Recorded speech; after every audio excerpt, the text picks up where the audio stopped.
everyone, Novels Wonderland here.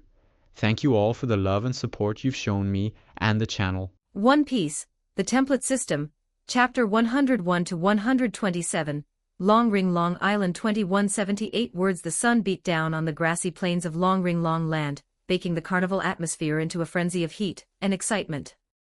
The smell of popcorn and sea salt mixed with the tension radiating from the two pirate crews. Fei.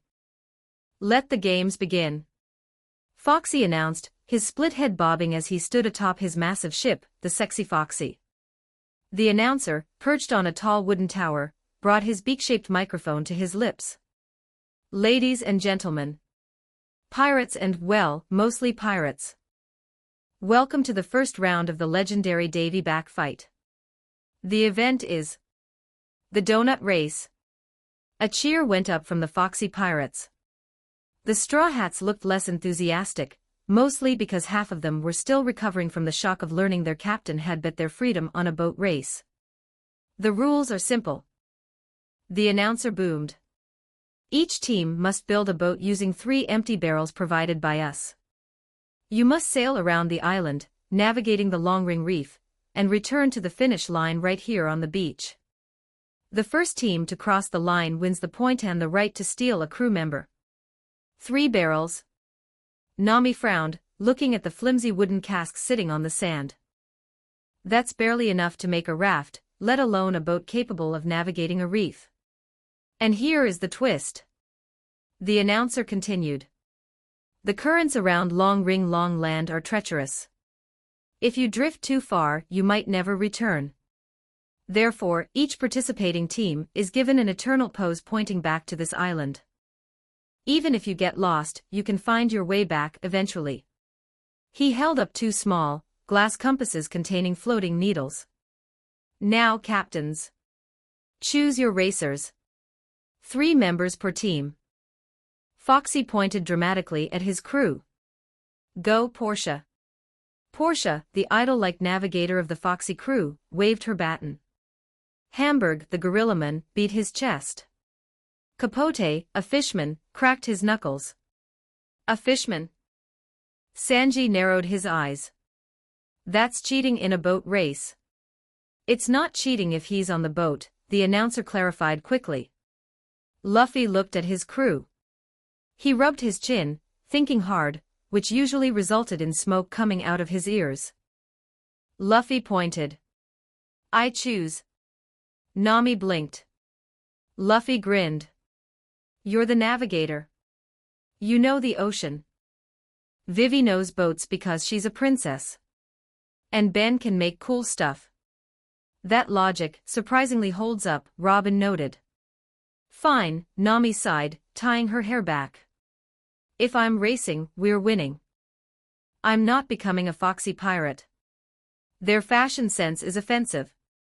I'll do my best. Vivi nodded, rolling up her sleeves. Let's show them what the Straw Hats can do. Ben stepped forward, cracking his neck. He looked at the 3 barrels sitting on the sand. 3 barrels, huh? A bit minimalistic, but I can work with it. The 2 teams brought their boats to the water's edge. The Foxy Pirates had somehow constructed a sleek, aerodynamic raft using their barrels, customized with fins, and a propeller system that Hamburg was already winding up. It looked suspicious, prepared well in advance.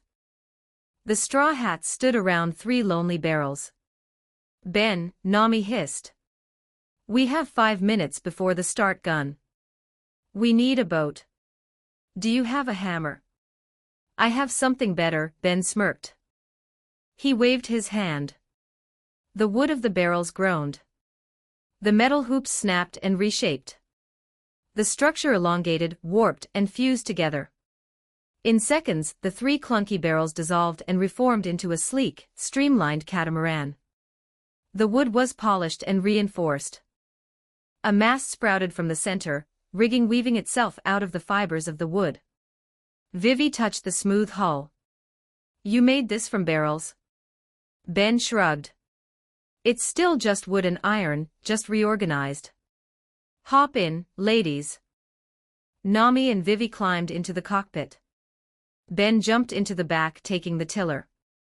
The announcer shouted, raising a starting pistol. Portia yelled, winking at the crowd.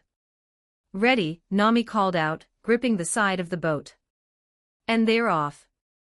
The Foxy Pirates boat exploded off the line. Hamburg was pedaling a hidden bicycle mechanism furiously, churning the water and propelling them forward at incredible speed. "They're fast." Vivi gasped. "Not fast enough," Ben said calmly. He raised his hand. A concentrated blast of wind shot from his palm, filling the small sail of their transfigured boat. The Straw Hat boat lurched forward, accelerating instantly. It cut through the water like a knife, skipping over the waves. However, Ben wasn't the only one generating wind. On the shoreline, Sanji watched the boat take off. Seeing his two favorite women, and Ben, racing, he couldn't contain himself. "Nami Swayan. Vivi Chwaan." Sanji screamed, hearts shooting out of his eyes. "Run like the wind. The wind of my love." He began to spin. So fast he turned into a blur. Love hurricane. A visible, pink-tinted tornado erupted from the cook, tearing across the water and slamming into the back of the Straw Hat boat. The extra boost nearly launched the catamaran out of the water. Nami grabbed her hat, her hair whipping forward. "What was that?" Ben looked back, seeing the pink tornado on the beach. He sighed. "Pervert turbo. Don't question it. Just steer. Keep her steady, navigator." Ben laughed, controlling the magical wind stream to stabilize Sanji's chaotic love power. They overtook the Foxy boat in seconds. "No magic allowed." Portia screamed as they zoomed past. "It's not magic, it's..." Ben shouted back. "A love dial. Totally legal. Curse you." Portia stomped her foot. The Straw Hat boat tore through the water, leaving a white wake behind it. They reached the first turn of the reef miles ahead of the competition. Nami cheered. "At this rate, we'll finish before they even reach the halfway point." "Don't get cocky," Ben warned, scanning the coastline. "This is a Davy back fight. The obstacles aren't just the waves." As they rounded the long, stretching cape of the island, the water grew turbulent. Whirlpools swirled near the coral reefs. "Hard to starboard," Nami commanded, reading the currents instantly. "There's a hidden reef." Ben adjusted the tiller. The boat leaned sharply, carving a perfect arc around the danger zone. "Nice call," Ben praised. "I'm the best," Nami flipped her hair. They were cruising. The sun was shining. The wind was at their backs. Victory seemed inevitable. On the shore, watching through binoculars, Foxy ground his teeth. "They're too fast." Foxy whined. "That magician guy, he's cheating better than us." Fei. "Don't worry, Oyabun," a crewmate whispered. Foxy grinned. A dark, devious grin. He positioned himself on a cliff overlooking the narrowest part of the channel the Straw Hats had to pass through. "Get ready, Straw Hats," Foxy muttered. He raised his hands, forming a peculiar gesture with his fingers, the thumb, index, and pinky extended, middle and ring fingers curled. Noro. Back on the boat, Ben's observation hockey honed by the recent training, and his natural high stats pinged a warning. He looked up. He saw the purple coat. He saw the ridiculous hair. "Foxy," Ben narrowed his eyes. Vivi followed his gaze. "Aiming at us." From Foxy's fingers a beam of slow-moving, pink photons shot out. It spiraled through the air, humming with a strange, lethargic energy. It was aiming directly for their boat. "What is that?" Nami screamed. "A laser?" "Worse," Ben said grimly. "It's the Noro beam. Slow beam. If that hits us, we slow down for 30 seconds. In a race like this, 30 seconds is a lifetime. We'll be sitting ducks for the whirlpools. Dodge it." Nami yelled.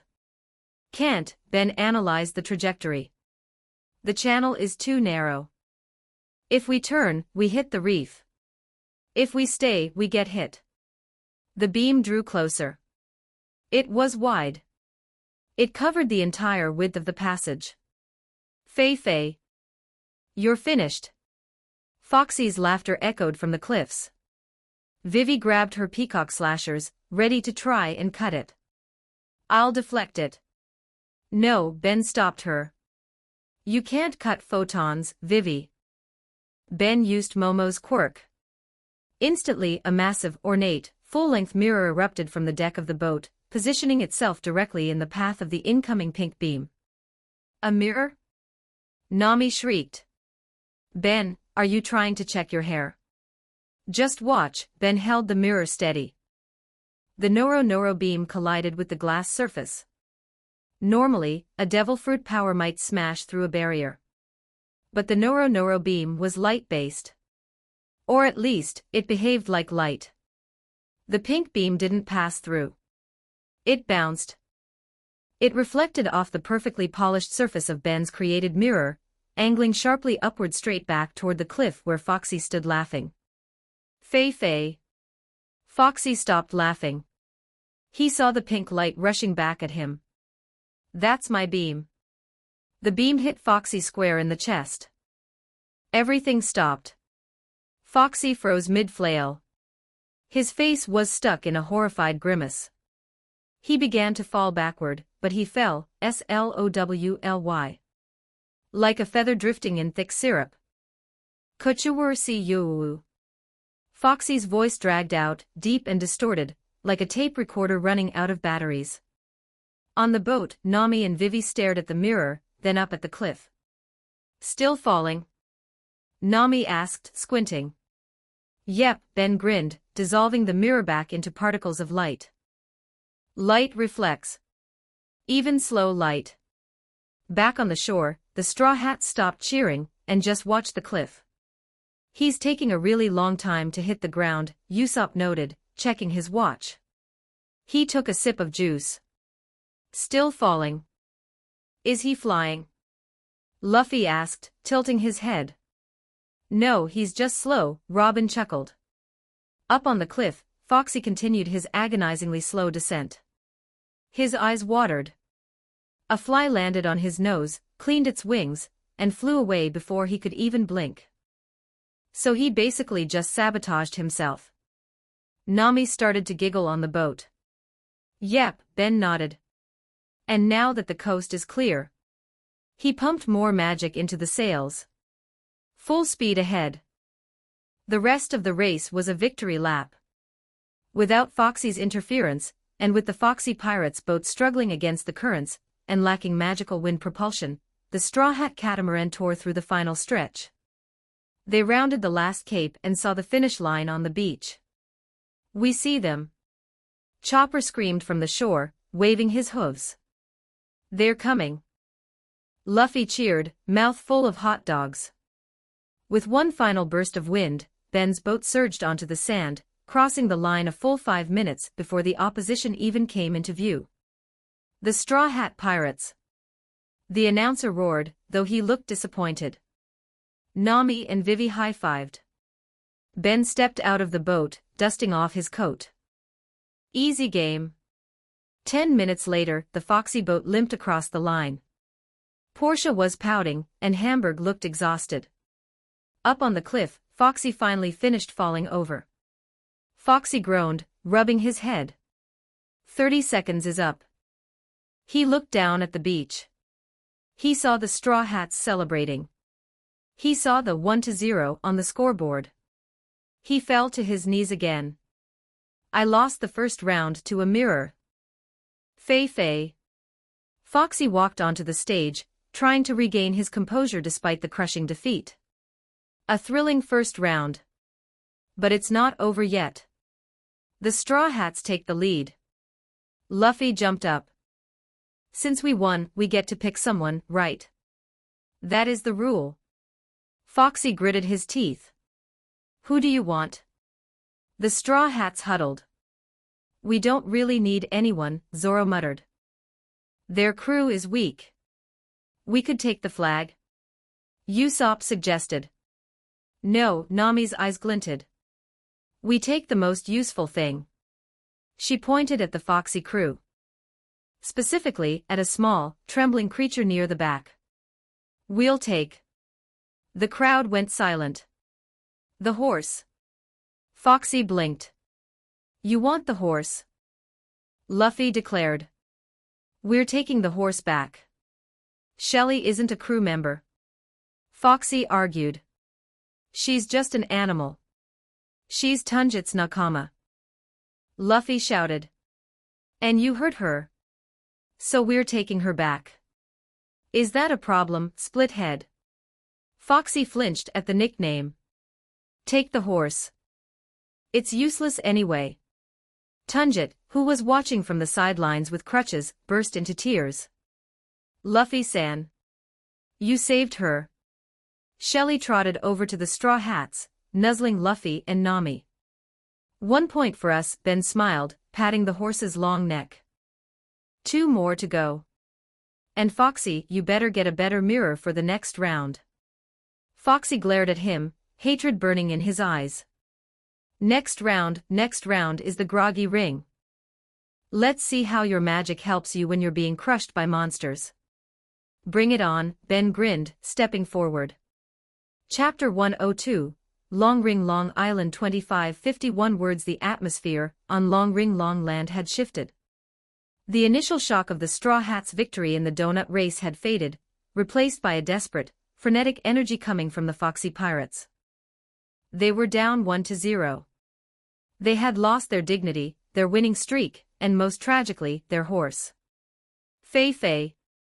Don't get cocky, Straw Hats. Foxy's voice boomed over the loudspeakers, though he sounded a bit raspier than before, probably from screaming into a pillow. The donut race was just a warm-up. The real man's game starts now. The carnival grounds shifted. The crowd moved toward a large, circular arena marked out in the grass. Ladies and gentlemen. The announcer screamed, his beak microphone practically inside his mouth. Welcome to the second round. The groggy ring. The crowd roared. The rules are simple. The announcer pointed to the field. Each team selects 3 players.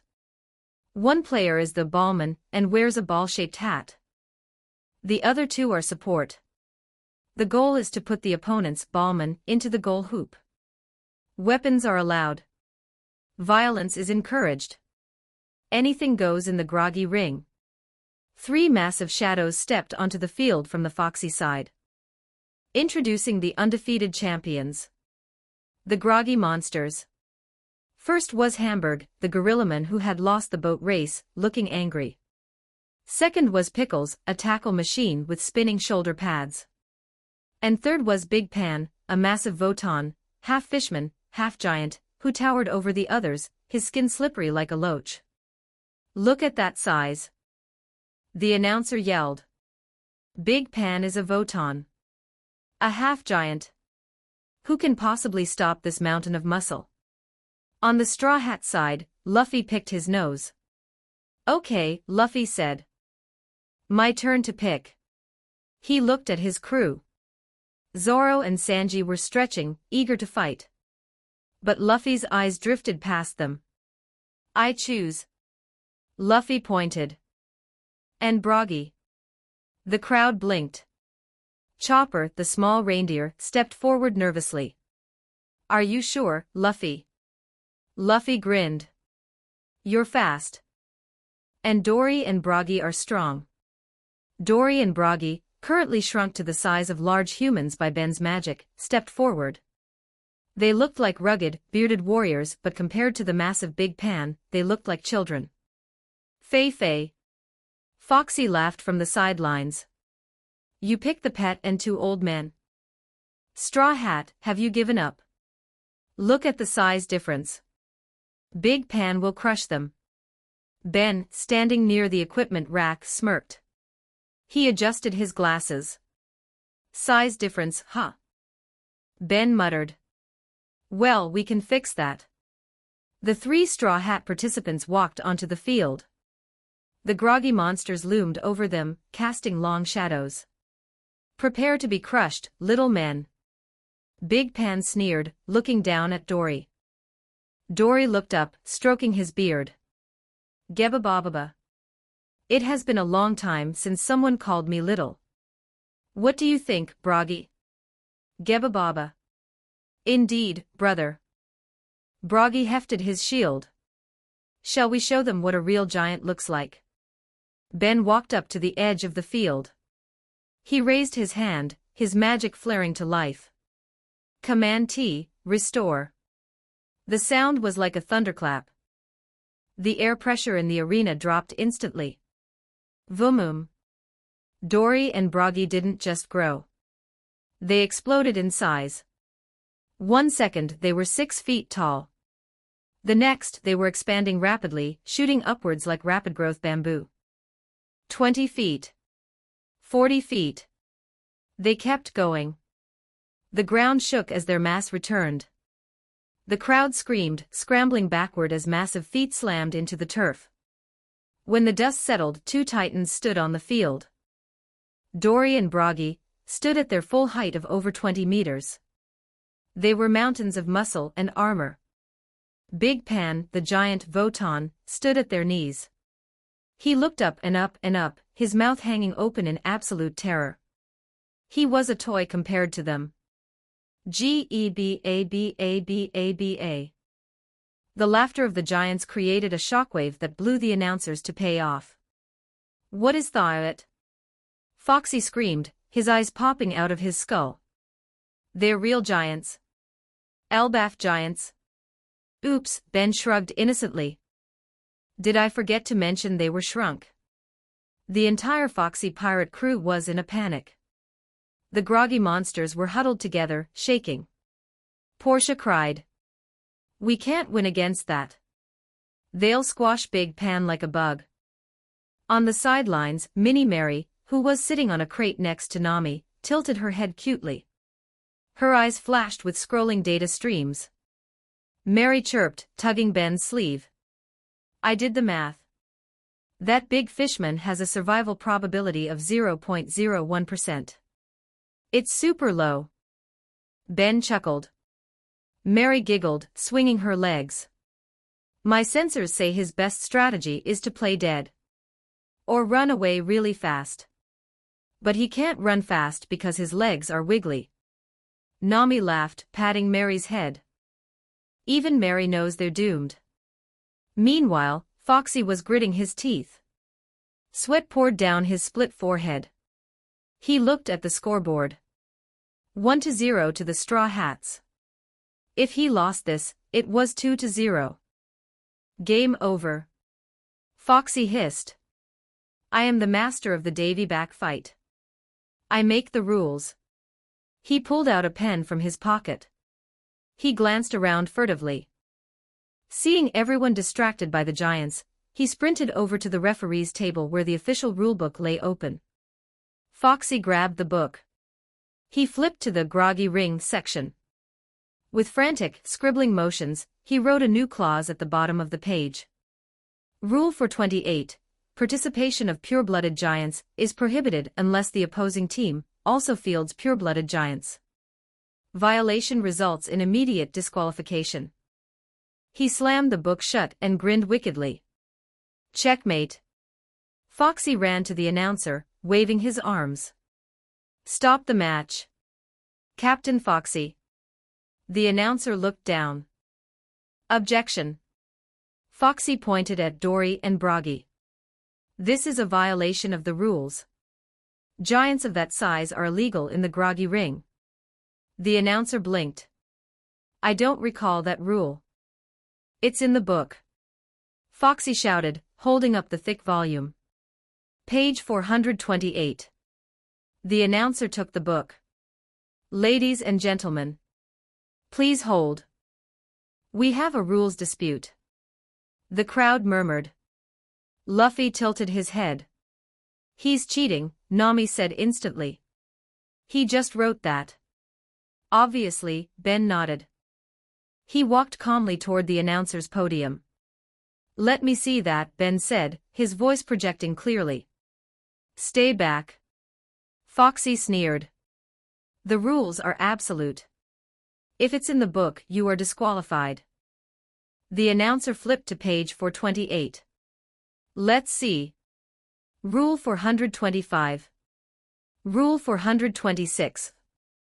Ah, here it is." Foxy grinned. Ben narrowed his eyes. He didn't need to touch the book. Evanesco. He cast the spell silently, a mere twitch of his finger. On the page, the fresh, scribbled ink shimmered. It dissolved into nothingness, vanishing from the paper as if it had never been written. Foxy demanded. "Read it out loud." "Disqualify them." The announcer squinted. He adjusted his glasses.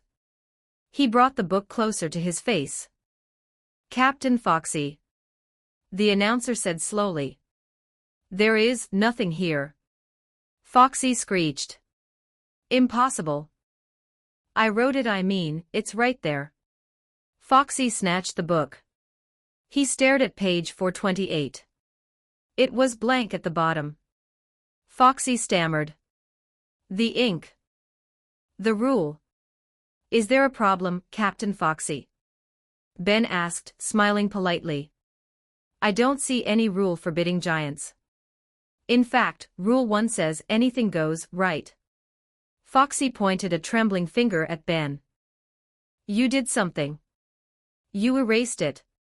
You cheated." Foxy opened his mouth to scream his accusation to the crowd. He was going to call off the match. He was going to throw a tantrum. "I will not accept th," Ben flicked his wrist. "Silencio." Foxy's mouth kept moving but no sound came out. Foxy grabbed his throat. He screamed silently. "Oh dear," Ben said sympathetically. "It seems Captain Foxy has lost his voice from excitement. I think that means he accepts the ruling." The announcer shrugged. "Well, if the captain has no objections. Play ball." The whistle blew. "Geba Baba." "Who is the ballman?" Broggy asked. Dory pointed to the massive, ball-shaped hat perched precariously on his helmet. It looked like a pimple on a boulder. "Very well." Broggy slammed his shield into the ground, creating a wall. "I shall defend." Chopper squeaked. On the other side, Big Pan, the massive Voton, was staring up at Broggy's kneecap, trembling like a leaf. He realized he was standing next to a legend. Hey cousin." Big Pan stammered, looking up with wide, hopeful eyes. "We're practically family, right? Wotans and Elbaf warriors. Us giants gotta stick together, yeah." Broggy leaned down. His face came closer and closer until his nose was the size of Big Pan's entire torso. He squinted one massive eye. Broggy rumbled, his voice vibrating in Big Pan's bones. "Geba Baba. You look like an oversized loach. Do not insult the glory of Elbaf with your slippery skin." Big Pan squeaked. Dory did the most strategic thing a 20-meter giant could do in a game against human-sized opponents. He sat down. Dory crossed his legs and sat in the middle of the field. Even sitting, his head, and the ball, was so high up that Big Pan couldn't reach it even if he jumped. "This is impossible," Pickles cried, looking up at the summit of Mount Dory. "How are we supposed to get the ball?" "Climb him," Hamburg suggested. The groggy monsters tried to rush Dory. Broggy didn't even use his weapon. He just extended one finger and flicked Big Pan in the forehead. Big Pan flew backward across the entire arena, crashing into the spectator stands. "One down," Broggy laughed. Meanwhile, Chopper was on the offense. He was facing Hamburg and Pickles. "Get the raccoon." Hamburg roared, charging with his gorilla speed. "I'm not a raccoon," Chopper yelled. He didn't transform into Heavy Point. He didn't use Kung Fu Point. He stayed in his small, nimble brain point. Chopper took a deep breath. He remembered the darkness of the time chamber. He remembered Dory's sword swinging at him in the blindfold training. He remembered the feeling of air pressure shifting before an attack. Hamburg swung a massive fist. Chopper vanished. Hamburg blinked. Chopper reappeared in midair behind him. He's fast. Sanji whistled from the sidelines. That's the Marine's technique. He picked it up after seeing you and Zoro fight, Ben noted. And refined it dodging giants. Chopper kicked off the air. Moonwalk, the little reindeer bounded through the sky, walking on nothing but air. He flew over the heads of the confused groggy monsters. Come back here. Pickles shouted. Too slow. Chopper stuck out his tongue. He flew straight toward the enemy goal hoop. The hoop was guarded by, well, nobody, because Big Pan was currently unconscious in the popcorn stand. I'm the ballman for our team. Chopper realized he wasn't the ballman. I need to clear the path for Dory. No need, little doctor. Dory laughed. Dory stood up. He picked up the actual ball, which was the Foxy team's ballman, Big Pan, who was technically the ball. Dory realized Big Pan was the ballman for the other team. Wait, the rules are to put the opponent's ballman in the hoop. Nami shouted. Get Big Pan. Broggy walked over to the stands. He picked up the dazed, massive Voton by the back of his pants like a kitten. Put me down. Big Pan squealed. Geba Baba. Goal time. Broggy wound up his arm. He threw Big Pan across the field. Ayaha. Big Pan flew through the air.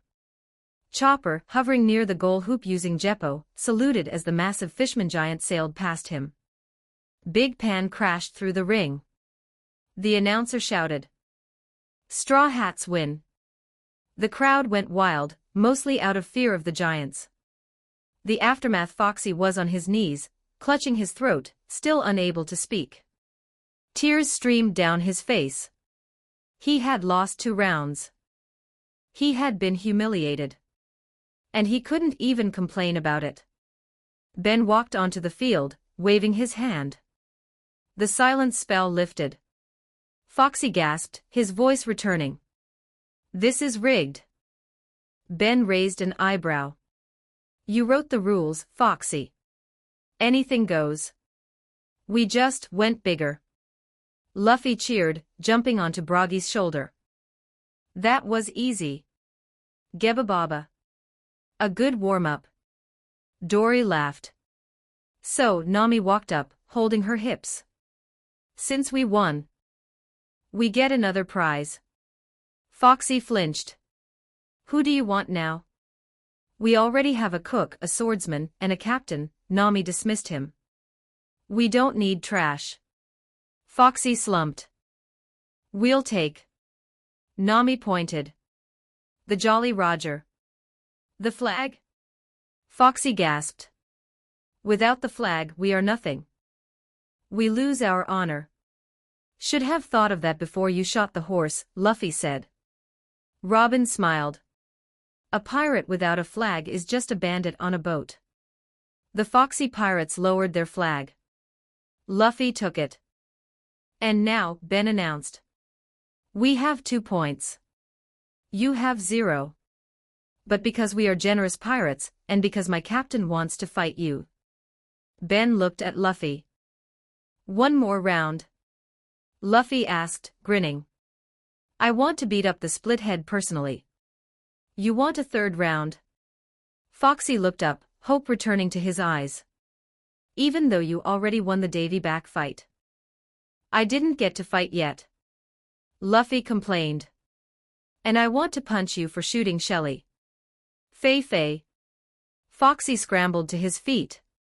His ego inflated instantly. You fool. You fell for my trap. The 3rd round is combat.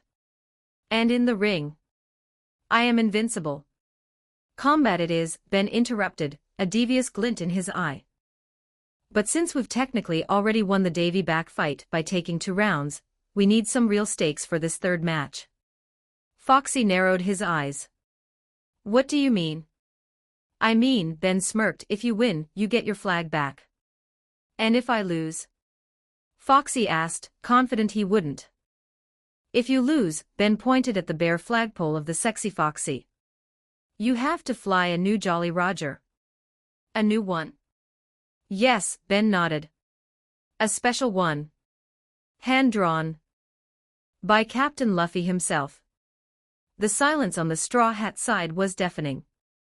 Nami, Usopp, and Chopper screamed in unison, their faces twisting in horror. That's too cruel. Luffy blinked. What's wrong with my drawing? Everything. Sanji yelled. Luffy, your artistic skills are a crime against humanity. You can't make them fly that. It's a fate worse than death. Fei. Foxy laughed, completely misunderstanding the gravity of the situation. A drawing by the enemy captain. I'll make you regret challenging the boxing champion. He accepted. Nami whispered, covering her mouth. He doesn't know. He has no idea. Poor soul, Robin chuckled darkly. Deal, Luffy cracked his knuckles. I'm gonna draw a masterpiece after I kick your butt. Chapter 103, Long Ring Long Island 25-26 words. The atmosphere on the grassy plains of Long Ring Long Land had reached a fever pitch. With the score standing at 2-0 in favor of the Straw Hats, Foxy was desperate. He had lost his winning streak, his dignity, and most likely his future ability to look at a mirror without crying. But the Davy back fight wasn't over. The third round combat was where Foxy reigned supreme. Fei. Foxy announced, his confidence returning with manic intensity. Since this is the final round, we need to select the arena. Bring out the roulette of destiny. A massive stone wheel was wheeled onto the stage by Hamburg and Pickles. It was divided into various sections representing different terrains, forest, sea, coral reef, and a suspiciously large slice labeled Foxy's ship. The captains will spin the wheel. The announcer shouted. Stepped up. I'll spin it. No, allow me, Foxy pushed Luffy aside gently. As the challenger of the final round, it is my honor. Foxy grabbed the wheel and gave it a mighty spin. Whirr! The wheel spun rapidly. The crowd held its breath. It slowed down. The pointer passed forest.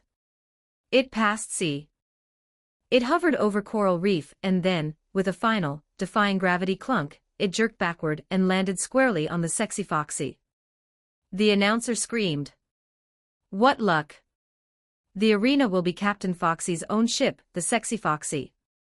A battlefield full of cannons, trapdoors, and spikes. What a coincidence! Coincidence? Nami muttered, her eyes narrowing. That wheel has a counterweight. I saw it wobble. Let it go, Nami, Ben chuckled, polishing his camera lens. If he wants to fight on his ship, let him. It just means Luffy gets to wreck his property legally. Captains! The announcer bellowed. You have 10 minutes to prepare. Get your gear. The final battle for Glory and the Jolly Roger begins soon. 10 minutes later, the scene shifted to the massive upper deck of the sexy Foxy. The pirate crew lined the railings, cheering for their boss. Ladies and gentlemen. The announcer stood in the center of the ring. It is time for the main event. From the red corner. Weighing in with a bounty of 24 million berries. The undefeated master of the Davy back fight. The Silver Fox. Foxy IE. Fireworks exploded. Foxy emerged from his cabin, wearing boxing gloves and a robe that looked like it was made of purple disco balls. He threw punches at the air, looking smug. Fei. Today, I reclaim my honor. The announcer turned to the blue corner. From the... A loud voice interrupted the announcer. Usopp snatched the microphone from the birdman's hand. He stood in the center of the ring, wearing sunglasses, and a suit he had hastily transfigured from a tablecloth, courtesy of Ben. "Ladies and gentlemen," Usopp's voice was deep, serious, and echoed with gravitas. For centuries, philosophers and warriors have asked the same question. The crowd quieted down, confused. Does the moon make the afro? Usopp pointed a finger at the sky. Or does the afro make the moon? What is he talking about? Sanji lit a cigarette, leaning against the mast. Sure, Robin smiled. It's art. Usopp screamed.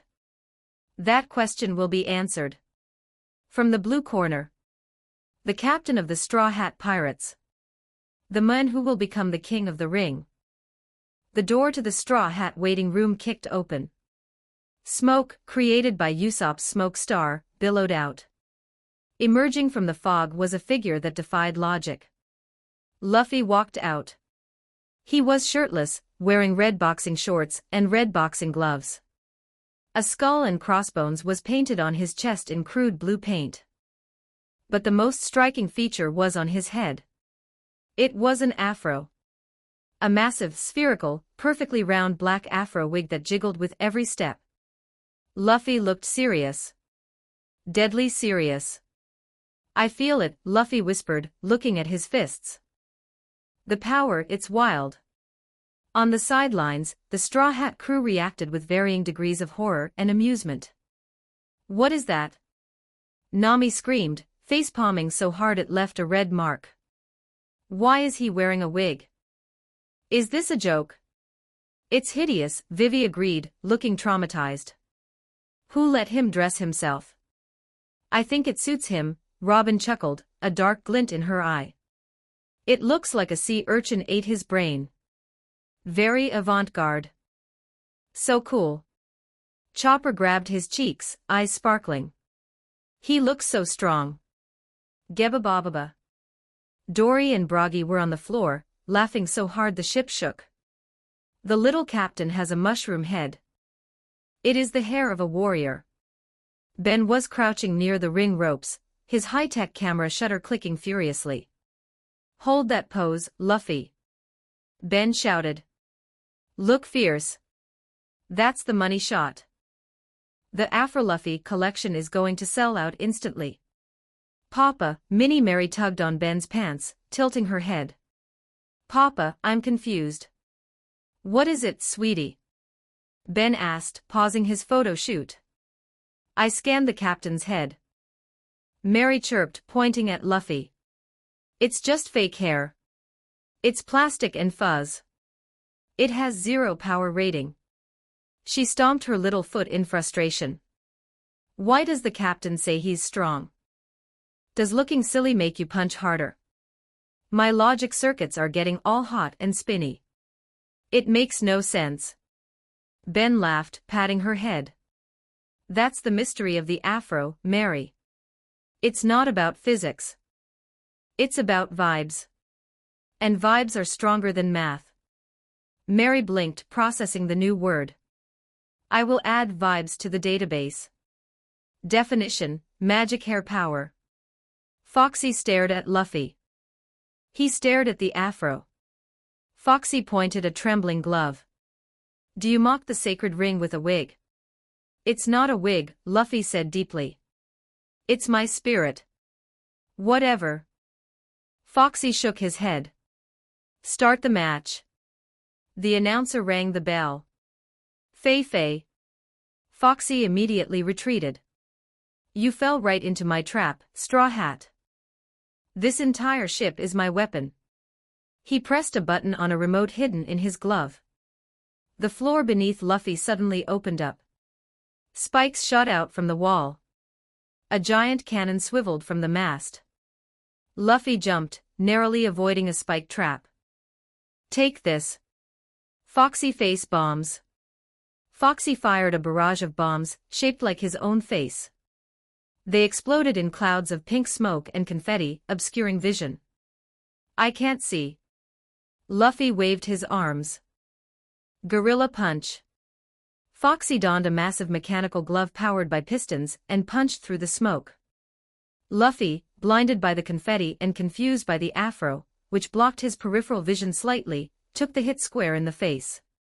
Nami yelled from the sidelines. That glove is a machine. That's a weapon. That's cheating. The referee slowly put on a pair of dark sunglasses. I see nothing, he said flatly. That is clearly a standard pirate hand. A standard pirate hand doesn't have exhaust pipes. Nami shrieked. Meanwhile, inside the ring, Luffy accidentally stepped on Foxy's toe while stumbling back. The referee blew his whistle furiously. Unnecessary roughness. Step off the captain's foot. This game is garbage, Zoro muttered, hand on his sword. I know that. Foxy grinned. But can you dodge this? Foxy raised his hands in the signature gesture. Noro. Luffy tilted his head. The pink beam of slow photons shot out. Ben, watching from the side. He forgot, Ben muttered. He definitely forgot about the beam. Nami screamed. The beam hit Luffy's afro. Luffy froze mid-bounce. He hung in the air, his limbs moving in excruciatingly slow motion. Fei. Foxy laughed. He walked up to the frozen Luffy.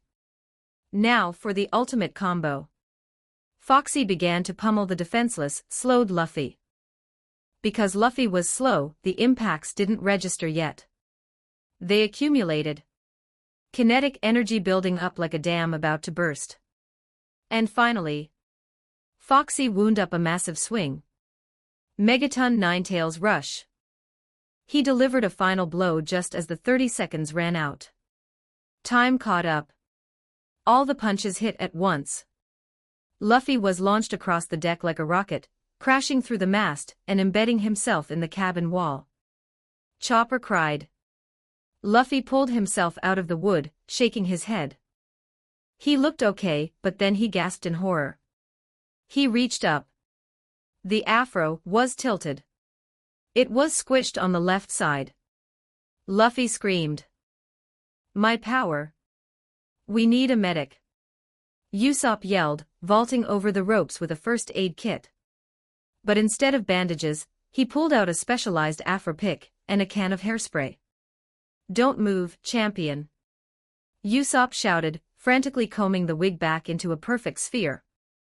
The structural integrity of the funk is compromised. If it goes flat, you lose 50% of your power. Hold still. Fix it, Usopp. Luffy cried, tears in his eyes. I feel weaker. The funk is leaking out. I've got it. Usopp sprayed the wig. Volume restored. Get back in there, Tiger. Thanks, coach. Luffy roared, his confidence instantly returning to 100%. Are they serious? Vivi asked, stunned. Dead serious, Zoro sighed. Foxy prepared another beam. You can't dodge it forever. Noro. Luffy tensed, ready to run. But Ben stepped forward to the ropes. He turned to Nami, Usopp, and the others. Plan B, Ben whispered. Psychological warfare. Hit him where it hurts. Got it, Nami smirked evilly. On it, Usopp cleared his throat. As Foxy leveled his fingers at Luffy, Nami shouted. Split head. Foxy flinched. The beam fired wide, hitting a seagull, which slowed down mid-squawk. Who said that? Foxy looked around, hurt.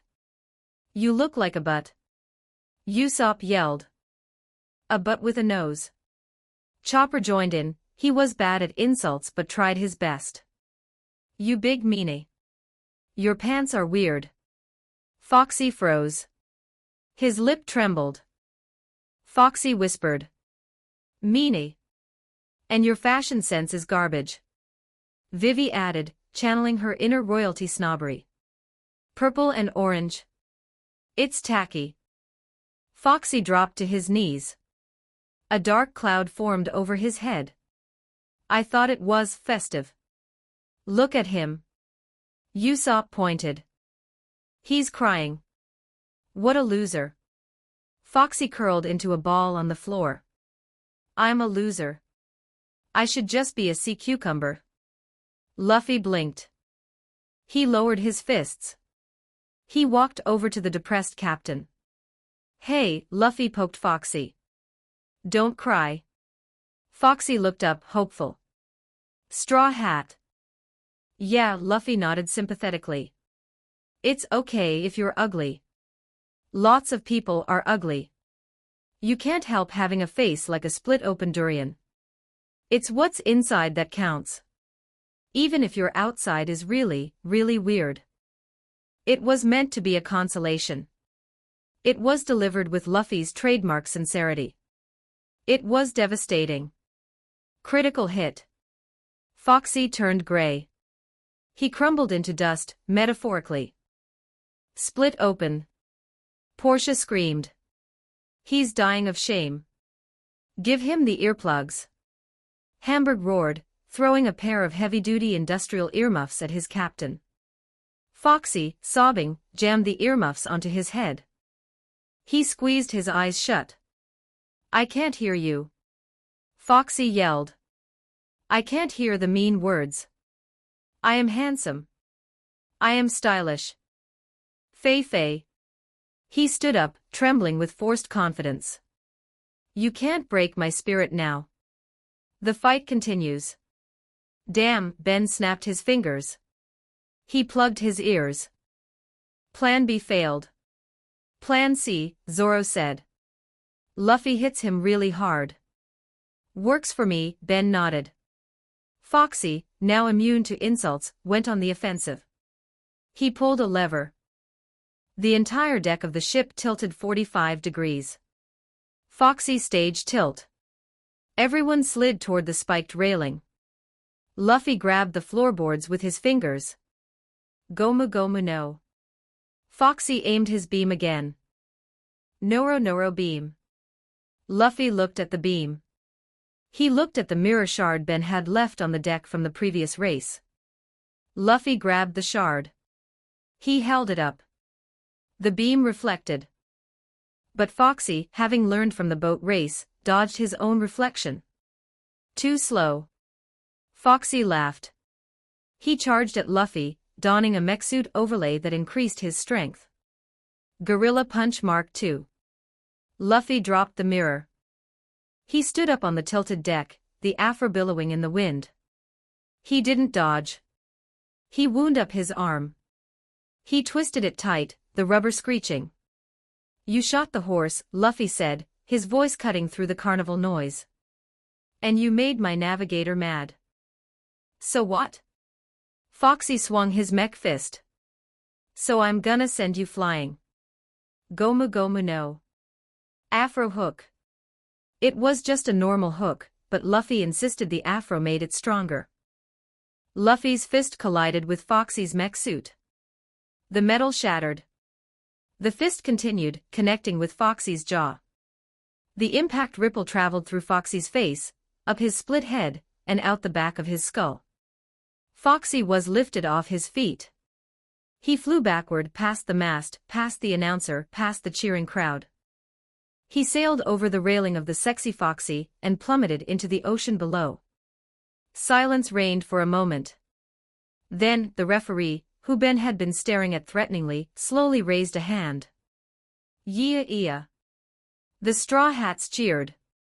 Luffy raised his arms in victory. The afro is invincible. It was the punch, Luffy, Sanji sighed, smiling. But sure. It was the afro.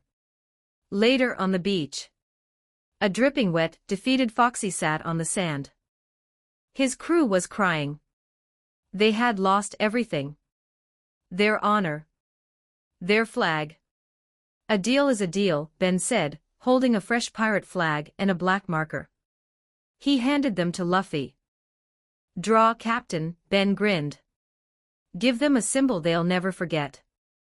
Luffy uncapped the marker. He stuck his tongue out in concentration. He scribbled furiously on the black cloth. Luffy proudly revealed his masterpiece. Something. It looked like a distorted blob with stick legs, a crooked smile, and what might have been a skull but looked more like a melted potato. It was objectively the worst Jolly Roger ever created. Here you go. Luffy handed the flag to Foxy. Foxy stared at the drawing. His soul left his body. I have to fly. Foxy whispered. This abominable doodle. It's better than dying, Zoro pointed out helpfully. Raise it. Ben ordered. The Foxy pirates, weeping openly, raised the new flag. The wind caught it, displaying Luffy's terrible art to the world. Beautiful, Luffy wiped a tear. It's a crime, Nami shuddered. Well, Ben clapped his hands. That wraps up the Davy back fight. We got the horse back. We kept our crew. And we humiliated the enemy. Good job, team. Let's go. Luffy shouted. To the next island. I'm hungry. As the crew boarded the Going Merry, leaving behind a traumatized Foxy and a happy Tunjit, the sun began to set on the strangest day in the Grand Line yet. Chapter 104, Long Ring Long Island 1826 words. The sun was beginning to dip toward the horizon, painting the sky in hues of orange and purple as the Straw Hat Pirates made their way back from the coast. It was a victory march, though a strange one. Luffy was leading the way, wearing the championship belt he had borrowed from Foxy, which was really just a piece of golden foil he found. Behind him, Shelly the Longhorse trotted happily, her long neck swaying like a metronome. Riding on her back was Tunjit, weeping tears of joy, and Chopper, who was bandaging the horse's minor wound from the earlier gunshot. We did it. Luffy cheered, punching the air. We got the horse back. And we got a flag. And I drew a really good picture.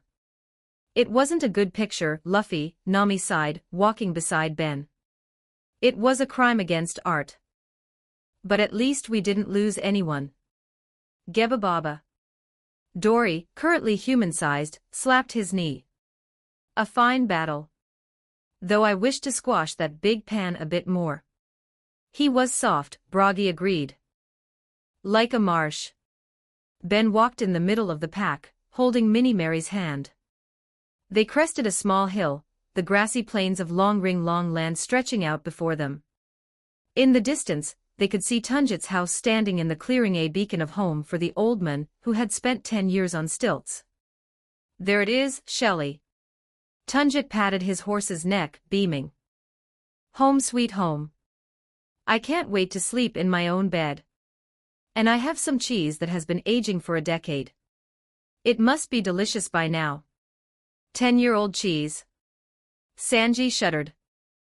I might need to inspect that before anyone eats it. For safety.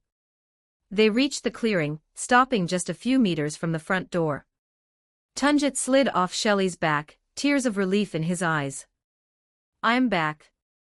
Tunjit stepped forward. Suddenly, the ground beneath their feet began to vibrate. The pebbles on the ground danced. Earthquake. Nami grabbed Ben's arm. No, Ben narrowed his eyes, his observation hockey pinging a large life form directly beneath them. Subterranean movement. Something big is coming up. Right under the house. Look out. Zoro yelled. A geyser of dirt exploded from beneath Tunjit's house. The wooden structure didn't stand a chance. It was obliterated in an instant, wood splinters and furniture flying everywhere. A massive, furry shape burst from the earth, soaring into the sky amidst a cloud of debris. My house. Tunjit screamed, clutching his head. My cheese. Emerging from the dust cloud was a creature that defied explanation, which was par for the course on this island. It was a mole. A giant mole. It was easily the size of a small truck, with massive claws and a pair of sunglasses perched on its nose. And riding on top of the mole's head was a young man. He wore a green jumpsuit similar to Tunjit's, a construction helmet with a light on it and goggles. He stood with his hands on his hips, posing dramatically in the cloud of dust. Gwahahaha. The young man laughed, striking a pose on top of the mole as it landed. Fear not, citizens of the surface. For I have arrived. He pointed a shovel at the sky. I am the man who will dig to the center of the world. The drill that pierces the earth. The greatest excavator in history. He looked down at the group, expecting applause. Instead, he got a wall of fury. You jerk. Luffy screamed, his veins popping. You broke the old man's house. The young man blinked, looking down at the wreckage beneath his mole. What house? That house. Usopp pointed at the splintered wood. You emerged right through his living room. My cheese. Tunjit whispered, staring at a flattened wheel of cheese that was now embedded in the mole's fur. The young man scrambled down from the mole. He looked at the wreckage. He looked at the crying old man. The young man panicked. I'm so sorry. I didn't know anyone lived here. My sensors indicated this was just a mound of dirt. He ran over to Tunjit. Sir, please forgive me. I was just practicing my digging record. I aim to dig the longest tunnel in the world. Tunjit looked up, tears in his eyes. He squinted at the young man. He saw the green jumpsuit. He saw the familiar nose. Tunjit sniffled. That helmet, that nose. The young man paused. He looked at Tunjit. He saw the long beard wrapped around his neck. He saw the familiar wrinkles. Grandpa, the young man whispered. Tunjit gasped. Grandpa Tunjit. The two of them lunged at each other, embracing in a tight, tearful hug. You're alive. Ritten cried. We thought you died on the stilts. We waited for months, but you never came down. The village moved on, but I stayed behind to dig tunnels hoping to find you. I was stuck.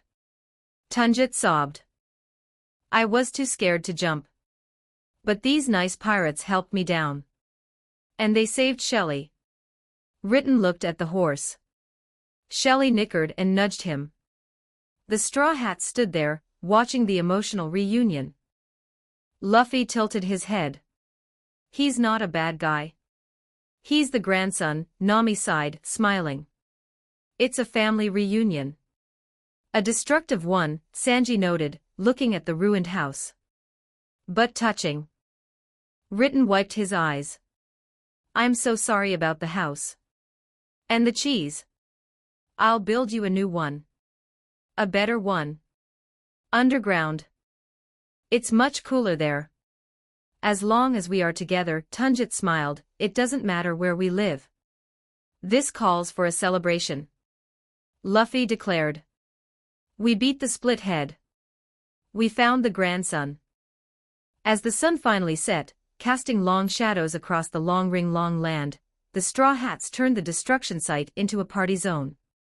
Sanji took charge, setting up a massive outdoor grill. Roasted long hog. Sanji announced. Grilled sky vegetables. And for dessert, fruit tart. Luffy drooled.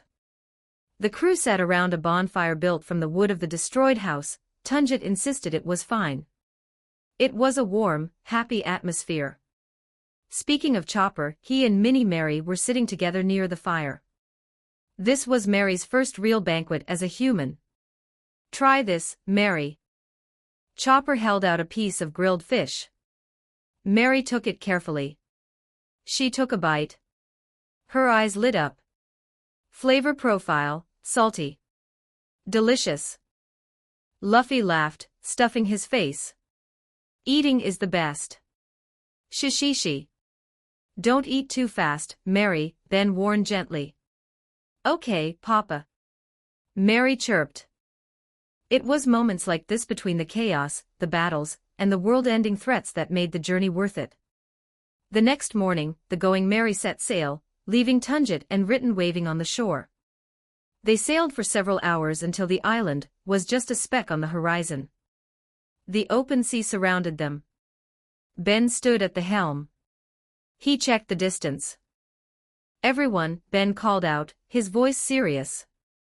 Meeting on the deck. The crew gathered, sensing the shift in Ben's tone. Luffy sat on the figurehead, Zoro leaned against the mast, and the rest gathered around the table. "What's up, Ben?" Usopp asked. "Is it about the Marines?" "No," Ben said. He looked at the ship. He looked at Minnie Mary, who was sitting on Nami's lap. "We need a new ship," Ben stated. Silence slammed into the deck like a cannonball. Luffy, Usopp, and Nami screamed. "A new ship." Usopp stood up, knocking his chair over. "What are you talking about, Ben? Mary is fine. She's flying. She's strong. You want to replace her?" Nami looked horrified. Minnie Mary froze. Her eyes filled with tears. Her lower lip trembled. "Not good enough." Chopper yelled. "You made Mary cry." "Stop," Ben held up a hand, his voice firm but gentle. He walked over to Minnie Mary and wiped a tear from her cheek. "I am not abandoning Mary. She is our nakama. She stays with us, always." He turned to the crew. "But look around you." He gestured to the deck. "We have two giants," Ben pointed to Dory and Bragi, who were currently shrunk but still took up a lot of space. "If I returned them to their true size for a fight, they would sink this ship instantly." "We have Iron Man suits," Ben continued. "We have a giant duck. We have a growing crew. Even though I use spatial expansion magic on the interior rooms, I cannot expand the upper deck without warping the ship's structure." Ben walked to the railing. "The deck is too small. If we get into a naval battle, half of us are tripping over each other. And if I use magic to enlarge the Going Merry entirely, do you know what happens?" He looked at Luffy. "Everything gets bigger. The door handles become the size of dinner plates. The stairs become cliffs. The railing becomes a wall you can't see over. It would be a ship for giants, not for us." The crew went silent. They looked at the cramped deck. They looked at Karoo squeezing past Zoro. They realized Ben was right. Usopp whispered. "We need a bigger ship." "We need a battleship," Ben corrected. "A ship designed for the Pirate King. One with a massive deck, proper docks for the Iron Man suits and the shark submerge, an aquarium for fresh food, and quarters for the giants." Ben knelt down in front of Minnie Mary. "But that doesn't mean we leave you behind," Ben said softly. "I'm an inventor, remember? I'm going to modify you. I can still come." Mary sniffled. "You are the heart of this crew," Ben smiled. "The new ship will just be a bigger body. A stronger armor for you to wear. You aren't being replaced. You're being upgraded. You'll be the soul of a fleet." Mary looked at Ben. She processed the logic. A bigger deck meant more room for her friends to play. "Okay," Mary nodded, hugging Ben. "I want a big deck. For parties." Luffy grinned. "If Mary is okay with it, then I'm okay with it. A new ship." Usopp rubbed his chin. "With a dedicated sniper nest. And a massive kitchen?" Sanji asked. "And a booze cellar?" Zoro added. "Yes to all of it," Ben stood up. "That's why we're going to Water 7. To get the best wood and the best shipwrights in the world. We're building a dream ship." The crew cheered. To Water 7. The Going Merry sailed on, carrying a crew that was ready to grow, and a spirit that was ready for a new, bigger home. The Straw Hats are not meeting Akiji, as the Marine don't know that Robin has joined Straw Hat. Chapter 105, Water 7 2031 words. The open sea. The Grand Line was often called a graveyard of ships, a place of nightmares and storms. But sometimes it was just the Going Merry cut through the waves with a steady rhythm. The sun was high, the sky was blue, and the mood on board was relaxed. After the chaos of Long Land fighting Foxy,